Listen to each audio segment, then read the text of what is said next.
स्त्री को स्त्री ही रहने दो, लेकिन नहीं बोलती तुमसे वो मुझको ये सम्मान चाहिए, ना उसने ये कहा कभी कि मुझको तुमसे मान चाहिए। तुमने उसके नियम बनाए, तुमने उसको राह बताए, उसको खुद ही चलने दो, स्त्री को स्त्री ही रहने दो। सुनो बसंती हील उतारो, अपने मन की कील उतारो, नंगे पाँव चलो धरती पर, बंजर पथ पर झील उतारो। या तो मार ही डाले मुझको या फिर गले लगा ले मुझको। एक शेर है कि मुझको तो ये जंगल सारे इंसानों से भले लगे, जब भी याद तुम्हारी आई हम पेड़ों से गले लगे। पेड़ अघोरी तू बरगद का, मैं एक चिरई ललमुनिया, गीत बसे तेरी हर पाती, डूब डूब के मैं सुनिया। बहुत लोगों को पढ़ती हूँ, इनफैक्ट मुझे संस्कृत साहित्य पढ़ना पसंद है, भारत के बाहर का भी साहित्य पसंद है।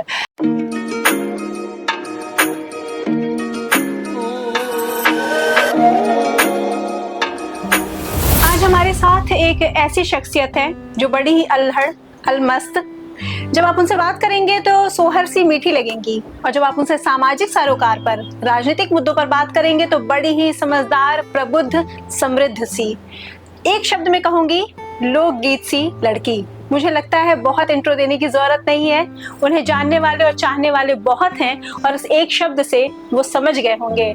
तो नमस्कार, मैं हूं मनोरमा, आप देख और सुन रहे हैं लाउड स्पीकर 90 FM, और आज मेरे साथ हैं आकृति विज्ञा अर्पण जी, जो एक प्रसिद्ध कवित्री हैं और बहुत सारे विश्लेषण उनके साथ जुड़े हुए हैं। आकृति जी, आपका बहुत बहुत स्वागत है।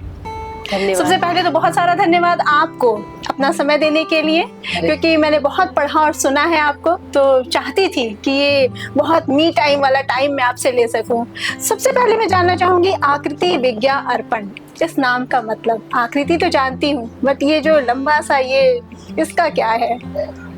सबसे पहले सभी दर्शकों को नमस्कार, और आपकी टीम बहुत अच्छा इनिशिएटिव ले रही है, मेरी बहुत सारी शुभकामनाएं हैं, मेरा साधुवाद है। मेरा नाम बेसिकली पहले अर्पण दुबे था। मैं गोरखपुर के एक रायगंज गांव से हूँ, और वहाँ पे ऐसा था कि 22 टोले का गांव है और केवल हमारा कुछ एक दो घर ब्राह्मणों का होता था।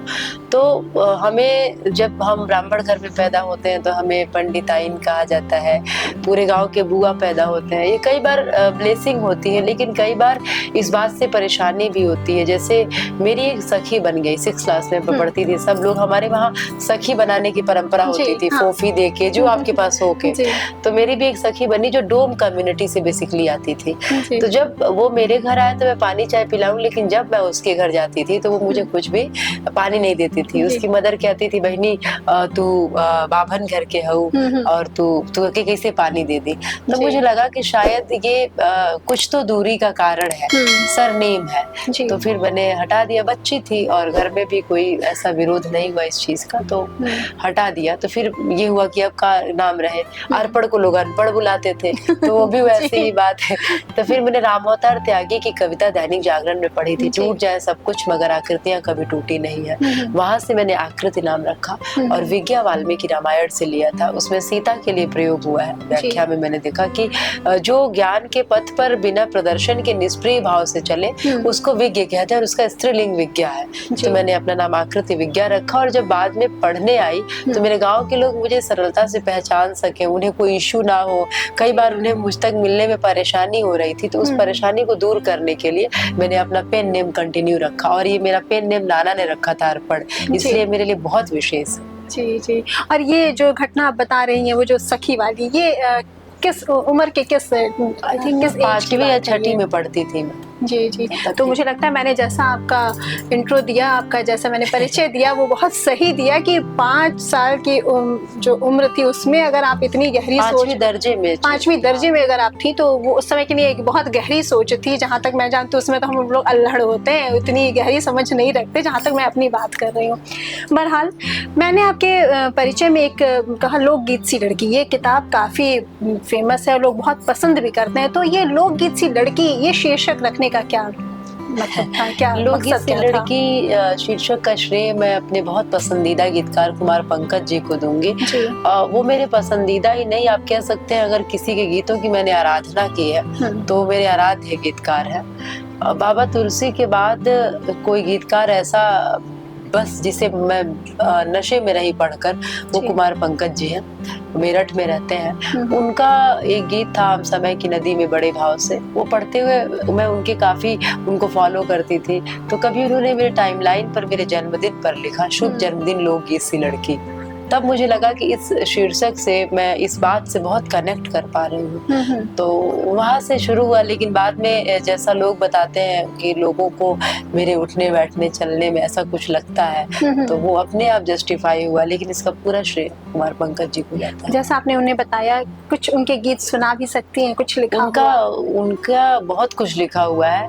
उनका एक मुक्तक है कि सच कहने से रोकेगी, सच कहने से रोकेगी जब शहरों की आदमखोरी, शमशानों में गीत लिखेंगे हम कविता के महाअघोरी। बहुत अच्छे गीतकार हैं जी। अच्छा, इनके अलावा आप किनको पढ़ती हैं, किनको पसंद करती हैं? आपकी लेखनी में अगर थोड़ी सी झलक किन्हीं की हो तो किनका नाम लेना चाहेंगे? बहुत बड़ा सीरीज कह सकते हैं, बहुत बड़ी लिस्ट है। बहुत लोगों को पढ़ती हूँ। इनफैक्ट मुझे संस्कृत साहित्य पढ़ना पसंद है, भारत के बाहर का भी साहित्य पसंद है। भारत में तो मतलब नई कविता का अलग से, ट्रेडिशनल का अलग से, उपन्यास अलग से, लेकिन कुछ लोग जो मुझे बहुत अधिक प्रभावित करते हैं, उसमें डर लगता है कुछ छूट न जाए। लेकिन कवित्रियों में अगर हम बात करें तो उसमें महादेवी है, सुभद्रा है, ये मुझे दोनों बहुत पसंद रही। और ऐसे हमारे केदार बाबा हुए, नागार्जुन हुए, रामधारी सिंह दिनकर हुए, जयशंकर प्रसाद हुए, मतलब बहुत लंबी सूची है। वर्तमान में कम से कम 50 नाम है। लेकिन इन दिनों जो रिसेंटली पढ़ रही हूँ, अभी मैंने वागीश शुक्ल जी की अहो पुरुषिका पढ़ी है, फिर मैंने भैरप्पा को पढ़ा, और अभी फयाज की कुछ चीजें मेरा दोस्त मुझे पढ़ के सुना रहा है। एक लंबी सूची, राघव शुक्ल के गीत इन दिनों पढ़ रही हूँ। तो बड़ा मुश्किल है ये कह पाना कि किनको पढ़ा है, लेकिन हाँ, भगवती चरण वर्मा हो गए और धर्मवीर भारती हो गए, इन लोगों को सबको पढ़ना चाहिए। ये लिखने पढ़ने का शौक कब से शुरू हुआ? ये मतलब सडन लाइफ में कोई यू टर्न था कि इस तरफ मुड़ना हुआ, या बचपन से ही रुझान या लगाव रहा? ये बढ़िया प्रश्न है।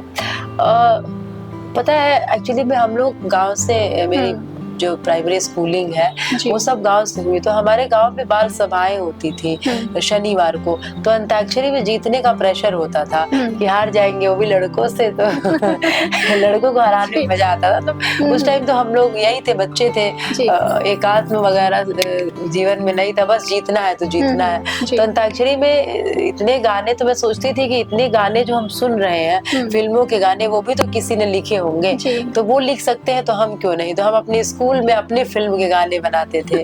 तो ऐसे ही तो बंदियां होती थी, लेकिन बाद में पढ़ते पढ़ते समझ में आया कि हम बहुत कुछ मतलब अनर्थ कर रहे हैं, तो उसे सुधारने के क्रम में कुछ कुछ लिखाता गया। जी जी। अच्छा, जैसे मैंने आपको कहा, मुझे आप लगती भी हैं अल्हड़ सी, अपने में रहने वाली, एक मस्त टाइप की आपका व्यक्तित्व लगता है। और जैसा कि मैं कभी कभी आपके लेख में पढ़ती हूँ, आप सोहर शब्द का अक्सर बहुत ही ज्यादा उल्लेख करती हैं। तो एक सुनना चाहूंगी आपसे, मुझे लगता है मेरे दर्शक भी जरूर आपके मुंह से सुनना चाहेंगे। हाँ, सोहर जो है वो लोक परंपरा का एक बहुत महत्वपूर्ण ठौर है। बेसिकली सोहर एक तरह का मंगल गान है। जब कोई बच्चा पैदा होता है तो सोहर गाने की परंपरा है। लेकिन कुछ विसंगतियां ऐसी रही कि ये सोहर जो है ये मान लिया गया कि केवल लड़कों के लिए है। लेकिन अब मुझे एग्जैक्टली नहीं पता कि जब भारत में मातृ सत्ता भी रही होगी तो ऐसा तो नहीं संभव होगा कि केवल लड़कों के लिए सोहर होता हो। लेकिन फिर भी एक विश्लेषण का विषय है जिस पे कभी फिर बात होगी। लेकिन मुझे लगा कि लड़कियों पर फिर से सोहर गाए जाने चाहिए। लोग गा रहे, मैंने एक लड़कियों के लिए सोहर लिखा। आपने खुद लिखा? हाँ, ये मेरा लिखा हुआ। जरूर सुनना चाहूंगी। अखिया त लागे जैसे से मार, ओठवा कमल दल हो आहू अंगना में चिरई उतरली, देखत निक लागेला हो। चिरई के खूब घुमाई बया, खूब पढ़ाई बनु हो आहो चिरई के नाम पे बगीचा देखत निकला गेला। बहुत सुंदर, बहुत सुंदर, कितना प्रेममयी है, सारे शब्द प्रेम से पगे हुए हैं। इसके अलावा कुछ और भी सुनिए, मैं तो मोहित हो रही हूँ, मुझे लगता है दर्शक भी चाहेंगे थोड़ा सा कुछ ये ड्यूरेशन बढ़े। मनोरमा जी, मैं एक बात और कहना चाहती हूँ, आप गोरखपुर में काम कर रही हैं, इस काम के लिए बहुत साधुवाद। और गोरखपुर में बहुत अच्छे अच्छे रचनाकार हुए हैं और वर्तमान में भी बहुत है, लेकिन मैं पता नहीं क्यों इस बात को एक्सप्रेस करना चाहती हूँ कि मैं जो भी लिख पढ़ पा रही हूँ वो उन लोगों का उधार है।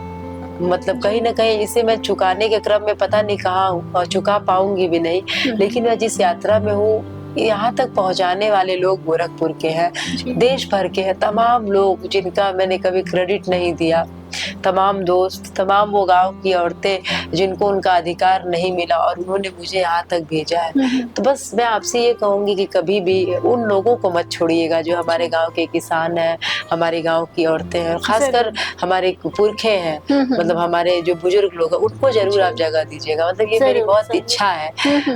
मैं एक मुक्तक आपको सुनाती हूँ, समर्पित गीत मेरे किसको ये पूछा नहीं जाए, रिहाइश उसकी ऐसी है जहाँ रास्ता नहीं जाए, मेरी इस खोह के सिटकन को कृपया बंद रहने दे, उसी के ध्यान में हूँ मैं, मुझे छेड़ा नहीं जाए। बहुत सुंदर, बहुत सुंदर। आकृति जी, अभी आपने किसानों का जिक्र किया तो मुझे लगता है आपने उन पर लिखा भी जरूर कुछ ना कुछ होगा। हाँ, एक चैता, हालांकि चैत्र का समय नहीं है, लोक में कहा जाता है कि समय खासकर ऋतुओं से इतर गीत गाना प्रकृति के प्रति अपराध है, लेकिन मैं ये मानती हूँ कि मेरा मन चैत की तरह दहक रहा है। उसका आश्रय लेके मैं एक किसानों के लिए मैंने चैती लिखा था। एक स्त्री है, उसका पति किसान है और जो गेहूं का खेत है वो जल गया है, तो उस समय वो क्या कह रही है, जली गई न सगरो धनवा, कोहो के परनवा, जरी गई न सगरो धनवा, कोहो के परनवा, कस यही है नून तेल कैसे होई काजर, सोची सोची जिया मोर होई जाला झाझर, कैसन नियत के न धनवा, रामा कोहो के परन। बहुत सुंदर। आपको सुन रही हूँ ना आकृति, तो अभी मुझे एग्जैक्ट याद नहीं आ रहा, बस जैसे लग रहा है जैसे किसी बहुत अच्छे सिंगर को सुना हुआ है जिनसे बहुत सिमिलरिटी है आपकी आवाज में, और वो जो भी है ये मेरे मन को तो बहुत छू रहा है और मैं श्योर हूँ कि मेरे दर्शक बहुत पसंद करेंगे आपने जो कुछ भी गाया है। और जैसा आपने कहा कि प्रकृति के विरुद्ध है, जो मौसम के बीच जाने पे हम उसके विपरीत जाके गा रहे हैं, बट मैं वो मोह बिल्कुल नहीं छोड़ने वाली हूँ और मैं आपसे हर मौसम पे सुनने वाली हूँ, क्योंकि मैं लेट तो हो गई आपसे मिलने में, पर मैं ये मौका जाने नहीं दूंगी। सावन पे भी आपने जरूर कुछ लिखा होगा और मैं जरूर सुनूंगी। कजरी मेरी सबसे पसंदीदा विधा है, और कजरी जैसा शब्द से ही है कि पूरा बादल विरहड़ी का काजल हो रखा है, तो कजरी उठती है। मैंने गोरखपुर का आश्रय लेके कजरी लिखी थी, तो उसका एक बंद आपको सुनाती हूँ। लाई धानी एक चुनरिया, एगो चानी के मुनरिया, लोक की स्त्री कैसी है, लाई धानी एक चुनरिया, एगो चानी के मुनरिया, गोरखपुर के टिकुली नगदार पिया, मन भयो तोहार पिया, ना बहे सवनी रिम झिम फुहार पिया, मन भयो तोहार पिया ना। बहुत सुंदर, बहुत सुंदर। इस आपके सुनने के मोह में मैं ये पूछना आपसे भूल गई कि ये जो आकृति हैं, जो पढ़ने लिखने की शौकीन हैं, बहुत सुंदर लिखती हैं, तो ये माहौल घर में कैसा, क्या बहुत पढ़ने लिखने वाला ही रहा जहाँ से आप इंस्पायर हुई?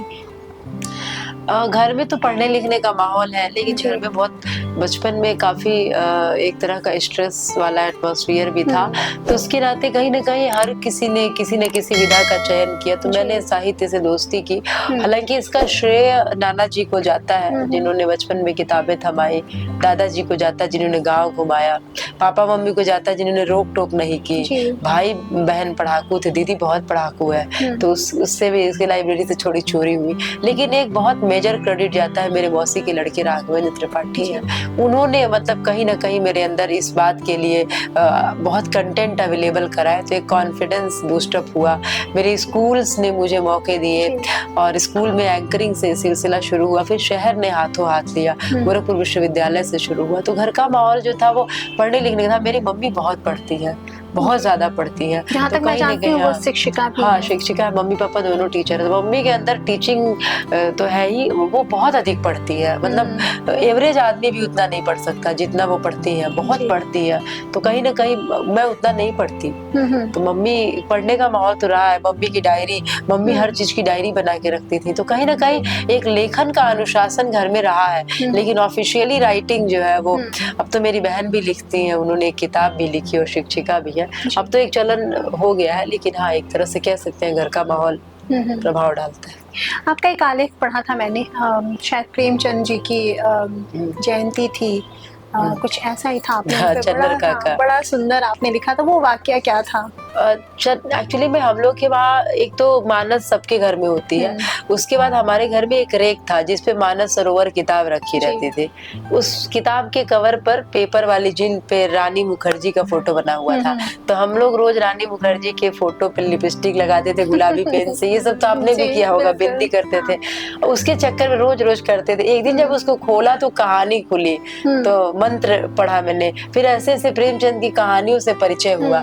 तो वो चन्नर काका बाबा तुलसी के बाद हमारे लिए ऑफिशियली कहीं ना कहीं सिलेबस के इतर पहले राइटर थे। सिलेबस में तो जो था, लेकिन सिलेबस में आने के पहले मैंने मुंशी प्रेमचंद को पढ़ा, तो वो मुझे अपने काका लगते थे, तो मैं उनको चन्नर काका संबोधित करती हूँ पत्रों में। बहुत सुंदर लगा था तो मुझे। ऐसे मेरा राइटर्स को लेकर अपना संबोधन है। तो मुझे मुंशी प्रेमचंद ऐसा लगता है मेरे गाँव के रामासरे काका जैसे थे, सुरती काटते थे, तो मुझे लगता था वो भी ऐसे कहीं रहते होंगे। अब जब लम्हे गई तो मुझे लगता मैं बिल्कुल ही सही थी। जी। अच्छा आकृति जी, काम के सिलसिले में बहुत शहर में आना जाना होता है आपका, बहुत शहरों में घूमी होंगी आप। कौन सा शहर ऐसा, गोरखपुर तो खैर अपना ही है, उसके अलावा ऐसा कौन सा शहर है जो बड़ा मतलब वहाँ जाके सुकून मिलता है, लगता है हाँ ये एक दूसरा घर है मेरा? बनारस। ऐसे तो पूरा देश बहुत सुंदर है, भारत की विविधता में सौंदर्य है, और मनोरमा जी हर व्यक्ति के लिए इस धरती पर उसकी जन्मभूमि इस विश्व का केंद्र होती है जी, इस धरती का केंद्र होती है। तो वो कहा गया ना कि जननी जन्मभूमि स्वर्गादपि गरीयसी, स्वर्ग से बड़ा। लेकिन बनारस एक ऐसी जगह है ना जहाँ पे सबको रहना चाहिए।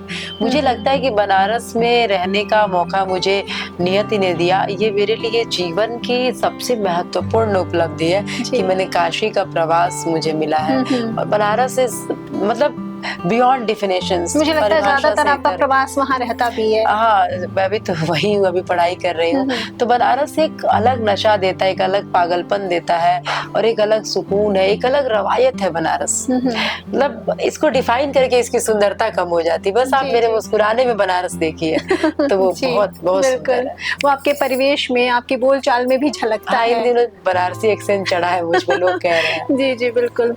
अच्छा आकृति जी, आपसे एक और चीज जानना चाहूंगी कि जैसे हर शहर की अपनी एक अलग भाषा होती है, हर शहर की अपनी एक अलग आत्मा होती है, और हर शहर के जो कवि होते हैं उनकी लेखनी भी अलग होती है। तो सबसे एक ये मैं पूछ चुकी हूँ आपसे, लेकिन व्यक्तिगत तौर पे जैसे आपने बहुत कुछ लिखा है, लेकिन कोई एक रचना होती है जो हम शुरुआत में लिखते हैं, जो पब्लिश नहीं होती है, लेकिन लगता है कि ये बिल्कुल मेरी वाली है, ऐसी कोई रचना? ऐसी बहुत सारी रचनाएं थी। एक बार दैनिक जागरण ने निकाला था स्त्री को स्त्री ही रहने दो, हालांकि छंदस नहीं थी वो, बट वो ऐसी रचना थी कि अनपब्लिश्ड थी, बाद में उन्होंने पब्लिश किया। बट वो मैंने उसमें मुझे लगा कि कुछ ऐसी बात कहने की कोशिश की जो समय की आवश्यकता थी। बाद में कहीं ना कहीं उसी रचना का मोटिवेशन आके बसंती बनी, जिसने सबसे अधिक प्यार दर्शकों का दिया। तो वो स्थिति कि स्त्री को स्त्री ही रहने दो, लेकिन नहीं बोलती तुमसे वो मुझको ये सम्मान चाहिए, ना उसने ये कहा कभी कि मुझको तुमसे मान चाहिए, तुमने उसके नियम बनाए, तुमने उसको राह बताए, उसको खुद ही चलने दो, स्त्री को स्त्री ही रहने दो। ये बहुत बड़ी बात नहीं थी जो मैं कह रही थी, लेकिन जिस समाज से मैं आती थी खासकर वहाँ पे खुद स्त्रियां जो है वो ऐसी मतलब कहती थी कि नहीं चुप रहो, गलत को सहो, तो मुझे लगता था कि वहाँ पर एक कुछ तो बेटर हुआ है भीतर से। लेकिन बाद में ये कुंठा ना बने इसका बहुत ध्यान देना पड़ा, क्योंकि जब आप स्त्रीवादी होती हैं तो बहुधा आप कहीं ना कहीं पुरुष पक्ष के प्रति कुंठित व्यवहार करने लगती हैं, तो इससे बचना भी था। तो कहीं ना कहीं उसका कारण भी था मेरे आसपास अच्छे पुरुष रहे हैं। तो उसके बाद ये जो बसंती बनी उसने फिर लोगों को, बिल्कुल मैं इसी मुद्दे पे आ रही थी कि आकृति के अंदर जैसे समुद्र होता है उसमें बहुत मोती होती है, तो आकृति के अंदर भी बहुत सारी मोतियां। सब सुना तो सुना, वो सुनो बसंती हील उतारो वो नहीं सुनी तो फिर लगता है अधूरा है, वो एक बार सुनना चाहूंगी। हाँ, सुनो बसंती तो मैं सभी के लिए ऑब्वियस है कि आप परफेक्ट है खुद में। सुनो बसंती हील उतारो, अपने मन की कील उतारो, नंगे पाँव चलो धरती पर, बंजर पथ पर झील उतारो। जिनको तुम नाटी लगती हो उनकी आंखें रोगग्रस्त हैं, उन्हें जरूरत है इलाज की, खुद अपने से लोग त्रस्त हैं। सच कहती हूँ सुनो सांवरी, तुमसे ही तो रंग खिले सब, ऊंचे स्वर में हंसती हो तो मानो सूखे फूल खिले सब। बिखरे बाल बनाती हो जब, पिन को आड़ा तिरछा करके, आस पास की सब चीजों को रख देती हो अच्छा करके। मुझे नहीं मालूम बसंती उक्त जगत का कौन नियंता, पर तुमको अर्पित यह उपमा स्वयं सिद्ध घोषित अभियंता।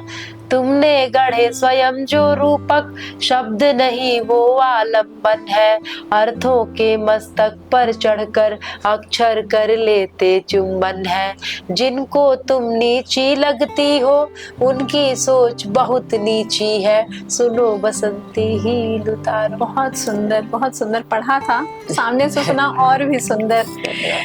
अच्छा अदिति जी, आपकी पढ़ाई के बारे जहाँ तक मैं जानती हूँ बॉटनी से आप पीएचडी कर रही हैं, तो ये विरोधाभास नहीं है? एक कवित्री मन कितना सरल रचनात्मक, और फिर ये तो क्या ये कंट्रोवर्सी क्या है? एक्चुअली में किसी ने कहा था कि first PhDian was awarded by non PhDian, पहले पीएचडी वाले को उपाधि किसी नॉन पीएचडी ने दी होगी। और अगर आप पहले के लोगों को पढ़ेंगी, अरस्तु जो है वो फादर ऑफ जूलॉजी भी है, दार्शनिक भी है, वैज्ञानिक भी है, तो ये कहीं ना कहीं मनीषा परंपरा में है। आप पूरे वैश्विक मनीषा को भी देखेंगी तो मल्टी डिसिप्लिनरी अप्रोच रहा है, ये कोई बहुत नई बात नहीं है। लेकिन कहीं ना कहीं बीच में रोजगार के दबाव ने हमें अधिक एकांगी बनाया। एक साधे सब साधे ठीक है, लेकिन एक साधने का मतलब कोई विषय साधना ही बस नहीं होता है, वो कहीं ना कहीं एक डोमेन साधना भी होता है। लेकिन मुझे लगता है कि ईश्वर का आशीर्वाद है, और ये उतना भी मुश्किल नहीं था। थोड़ा घर का सपोर्ट भी था, थोड़ा अपना पागलपन भी था, थोड़ा दोस्तों ने झेल लिया, तो सारा सिस्टम बनता चला गया। और विरोधाभास नहीं है, क्योंकि गीत होने के लिए आपका गीत मना होना जरूरी है। आप बहुत अच्छे अपने सब्जेक्ट में रहे, लेकिन उस सब्जेक्ट का एसेंस अपना फील करें तो भी दिक्कत है। तो कई तरह का एसेंस फील हुआ, कई तरह की अनुभूति आई। तो मामला अनुभूति का है, मामला चयन का है, मामला आपकी संगति का है। तो ये संगति, अनुभूति, चयन परिस्थितियों ने मिलके तय किया है, समय के धार से सब संभव। अच्छा, इंस्टा पोइट्री जो आजकल बहुत चली हुई है, उसके बारे में क्या सोचती हैं? एक तरह से तो बहुत अच्छी भी है कि बहुत अधिक आपको संघर्ष नहीं है अगर आपके कंटेंट है, लेकिन वहां पर दिक्कत है। जैसे मान लीजिए मैं कोई फेस्टिवल की ऑर्गेनाइजर हूँ और मैंने आपको अप्रोच किया और आपसे कहा कि आप 5 नाम दीजिए, और आप आपने जो नाम दिए बहुत अच्छे हैं, लेकिन वो इंस्टाग्राम पे नहीं अवेलेबल है, तो क्या इसका मतलब वो अच्छे नहीं है? तो बहुत बार बहुत अच्छे कवि जो है वो छूट जाते हैं। मेरे सारे पसंदीदा कवियों की रीच, ऑलमोस्ट अधिकतर पसंदीदा कवियों की रीच इंस्टा पे कम है। तो कहीं ना कहीं इंस्टा पोएट्री ठीक है, मैं उसको क्रिटिसाइज नहीं करती हूँ, लेकिन जो पोएटिक एसेंस है, जो पोएटिक एलिमेंट है, वो प्रधान होना चाहिए। और जो मतलब चुनने वाले लोग हैं, जो पढ़ने वाले लोग हैं, उन्हें भी कंटेंट की समझ हो। हालांकि इसके कई फैक्टर हैं, तो इसके प्रोज एंड कॉन्स दोनों मैं देखती हूँ। मैं अप्रिशिएट करती हूँ, मेरी कोई शिकायत नहीं है, मेरी कोई नाराजगी नहीं है, लेकिन मेरा मानना है कि इंस्टा पोएट्री एक विधा हो, लेकिन इंस्टा पोएट्री निर्णायक ना हो। जी जी बिल्कुल। अच्छा आकृति जी, महिलाओं के अधिकार की, आज़ादी की बहुत बातें होती हैं, लेकिन मुझे लगता है कि अभी भी हर क्षेत्र थोड़ा सा मुश्किल है महिलाओं के लिए। तो साहित्य के क्षेत्र में महिलाओं की इस स्थिति पे आप क्या कहना चाहेंगे? मुश्किल वहाँ भी है। आप जैसे गोरखपुर, मैं बहुत बड़ा कैनवास नहीं ले रही हूँ, आप गोरखपुर के साहित्यकारों की सूची बनाइए, देखिए उसमें कितनी महिलाएं हैं, वहीं से आप आकलन कर लीजिए। लेकिन इसके पीछे फैक्टर है, साहित्यकार बनने की कोई जल्दी तो है नहीं, मतलब जिसको जो करना है वो करे, लेकिन क्या परिस्थितियां है कि वो यहाँ तक नहीं आ पा रही, इस पर विचार करना है। जिम्मेदारियां हैं, फाइनेंशियल कंडीशन है, इमोशनल कंडीशन है, बहुत सारे लोग प्रकाश में नहीं आ पा रहे हैं। और ये प्रकाश में आने ना आने, फाइनेंस में आने ना आने की बात है, यहाँ महिला पुरुष सबके अपने दुख है, लेकिन महिलाओं के साथ चुनौतियां अधिक जुड़ती हैं उनकी बायोलॉजिकल बनावट के साथ। ईश्वर ने उनको सर्जना तो बनाया है, लेकिन कहीं ना कहीं वही स्ट्रेंथ अगर कुंठित दृष्टि से देखी जाए तो वीकनेस हो जाती है। तो बहुत सारे फैक्टर्स होते हैं, और इसका फैक्टर मुझे नहीं लगता है कि केवल एक समाज को आप दोषी देंगे, दोषी कह सकते हैं, बहुत सारी परिस्थितियां हैं। तो साहित्य इससे अछूता नहीं है, और बहुत जगह महिलाएं ब्लेस्ड भी हैं, खासकर पूर्वांचल में जहाँ पर बहुत जगह महिलाओं के प्रति कुंठा है, वही सामाजिक रूप से खासकर गोरखपुर में मुझे महिला होने का थोड़ा लाभ भी मिला है कि इन्होंने सपोर्ट किया कि एक बेटी आगे निकली तो है। तो बेसिकली एक क्रिटिकल पॉइंट पर आना सबसे चुनौतीपूर्ण होता है, तो वहां तक आने की सारी लड़ाई है, तो वो सबकी है, लेकिन महिलाओं की थोड़ी अधिक है, इसमें कोई दो राय नहीं है। इसमें सबको मेहनत करनी पड़ेगी, महिला पुरुष, समाज, एकेडमिया, सबको। अच्छा, किन किन विधाओं पे लेखनी चलाई है और कौन सी विधा फेवरेट वाली है? सबसे पसंदीदा विधा मेरी गीत, मेरा जो है मतलब मेरी रुचि जो है, अभिरुचि है, सबसे अधिक गीतों के प्रति रही है। फिर जब ये गीत हिंदी भोजपुरी तक की यात्रा तय करते हैं, थोड़ी सी लोक विधाओं की तरफ मेरा रुझान होता है। इन दिनों दोस्तों के बिगाड़ने से मैंने गजलों में हाथ डाला है। छंद मुझे पसंद आए, क्षणिकाएं भी अच्छी लगती है, गद्य तो बहुत पसंद है, उनके कुछ लाइन्स गद्य खूब पसंद है, चिट्ठियां पसंद है। एक शेर है कि या तो मार ही डाले मुझको या फिर गले लगा ले मुझको। एक शेर है कि मुझको तो ये जंगल सारे इंसानों से भले लगे, जब भी याद तुम्हारी आई हम पेड़ों से गले लगे। बहुत सुंदर, बहुत सुंदर। अच्छा आकृति जी, जब आकृति नहीं लिखती हैं, नहीं संचालन कर रही हैं, तो आकृति क्या करती हैं? खूब सोती हूँ, मुझे सोना बहुत पसंद है, मैं सोती हूँ, पढ़ना पसंद है, दोस्तों के साथ घूमती हूँ, फैमिली टाइम पसंद है, मन करता है तो कुछ अच्छा कुक भी कर लेती हूँ, सारेगामा कारवा चला के फिर रेडियो सुनती हूँ, जो मन करता है, खेतों में निकल जाती हूँ, पहाड़ों में निकल जाती हूँ, कभी कोई पेंटिंग बिगाड़ने में मजा आता है, जो मन करता है करती हूँ, मतलब एकदम से मूडी हूँ। कभी ऐसे ही गाना गाती हूँ बैठ के, कुछ भी जो मन करेगा। बहुत सारे काम पड़े होते हैं जिनको करने होते हैं, कुछ इनफैक्ट मुझे कुछ पुराने कपड़ों पे कढ़ाई ट्राई करती हूँ। तो ऐसे मतलब अपने पास बहुत सारे काम होते हैं। इनफैक्ट मुझे एक्सेसरीज का बहुत शौक है, तो मैं एक झुमके को रिप्लेस करके उसका कुछ तोड़ फोड़ के नया भी बनाना पसंद है। और कुछ कपड़ों में भी थोड़ा बहुत ऐसे इधर उधर हेर फेर करके उसको नए, हाँ मतलब एक्सपेरिमेंट्स करती हूँ, या फिर भजन भी सुनती हूँ। बहुत बार तो मैं आध्यात्मिक यात्राओं को भी प्रेफर करती हूँ, मैं कुछ भी करती हूँ, ऐसा कुछ बहुत सारा कुछ है ना। ऊपर से स्त्री के तो जीवन के तमाम रंग होते हैं, कई बार तो दुखों को याद करके रोती भी हूँ, तो उसमें भी मुझे एक अच्छा लगता है, हालांकि वो इंटेंशनल नहीं होता, हो जाता। मेरे पसंदीदा लेखक वागीश शुक्ल ने मेरी किताब की समीक्षा की, जो मेरे लिए अनएक्सपेक्टेड थी, बहुत बड़ी बात थी, तो वो तो बहुत ही मेरे लिए बड़ी बात है। जिन्होंने छन छन पर कुमकुम लिखा, उनका आशीर्वाद मिलना मेरे लिए कृतज्ञता में मैं पगी हुई।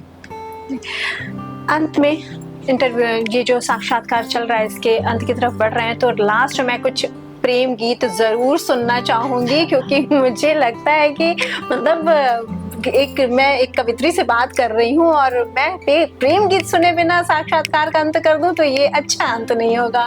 एक गीत है जो मन से लिखा था। पेड़ अघोरी तू बरगद का, मैं एक चिरई ललमुनिया, गीत बसे तेरी हर पाती, डूब डूब के मैं सुनिया। हवा तुझे सहलाए जब जब, सिहरन मुझको होती है, कोरे नैन भीगते तेरे, ललमुनिया यह रोती है। तेरी अखियों के दर्पण में देखी है मैंने दुनिया, पेड़ अघोरी तू बरगद का, मैं एक चिरई ललमुनिया। बहुत सुंदर, बहुत बहुत धन्यवाद आकृति जी, इतना सारा समय देने के लिए, इतनी अच्छी अच्छी रचनाएं सुनाने के लिए। तो ये थी हमारे साथ आकृति विज्ञार्पण जी। इसी तरह शहर की अन्य किसी महत्वपूर्ण शख्सियत के साथ आपके सामने फिर से मुखातिब होंगी। तब तक के लिए देखते और सुनते रहिए लाउड स्पीकर 90 FM। बजाओ बजाओ जरा झूम के बजाओ।